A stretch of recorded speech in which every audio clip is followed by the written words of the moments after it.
My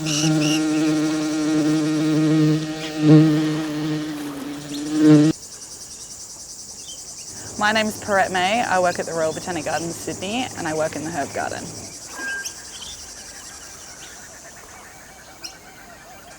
So I'm the head horticulturalist here, so I look after this garden here and a few more behind me, but I spend the majority of my time in the herb garden. So I work with mostly perennials and annuals, medicinal and culinary all around the world, and some trees.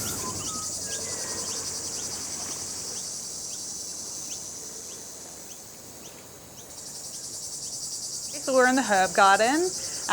Down this end we have Australian native medicinal plants, and then we have African region medicinal plants following through to Asian, and then Indian medicinal.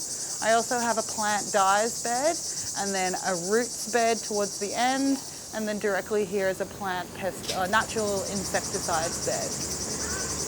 Over this side we have European all the way down to the end, and then Americas. Over this side we have a beneficial bugs mix. This is just so I can get as many insects into the garden as possible, and then keeping them here. We also have 8 or 9 different types of citrus in the garden, which all fruit. This garden is full of life in spring and summer, and then a majority of things die away, which means that I can look at the ground and decide whether I want to pull some out or reduce it or move it to other areas where I've had disease or pest issues in previous seasons. The Botanic Gardens is a living museum, so if you're taking a part of the plant material, you're taking specimens essentially. We've found out that some of the garden beds have got like high levels of lead, and which is obviously pretty dangerous for people. This is a ghost chili. This is really hot. You can't handle it without gloves on. This is aloe vera. This is great for burns. This is coriander. This is great for everything in the world because it's delicious. This is fish mint. It is a fish sauce alternative. We have Thai chili here. Seems to be struggling a little bit, but it's still fruiting, which is great. So this plant here is a Tenacetum vulgare.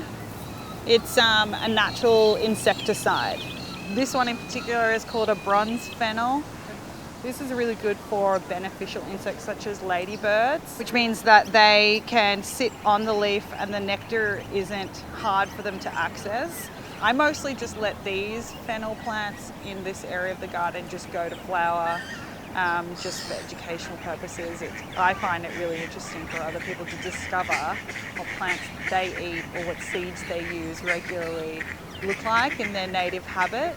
This is really good for beneficial insects such as ladybirds, which means that they can sit on the leaf and the nectar isn't hard for them to access. There's always a few people coming in asking for answers to what is going on with their plants at home, which is good because it keeps me learning and it gives me an idea of how I can best address these things as well.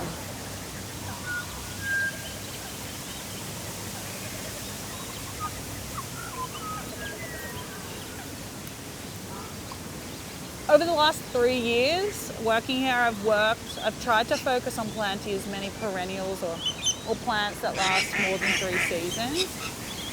This essentially will take the workload off me when it comes to planting in the future. I have been trying to put in as many medicinary and culinary herbs, I guess that just don't need to be replanted every year.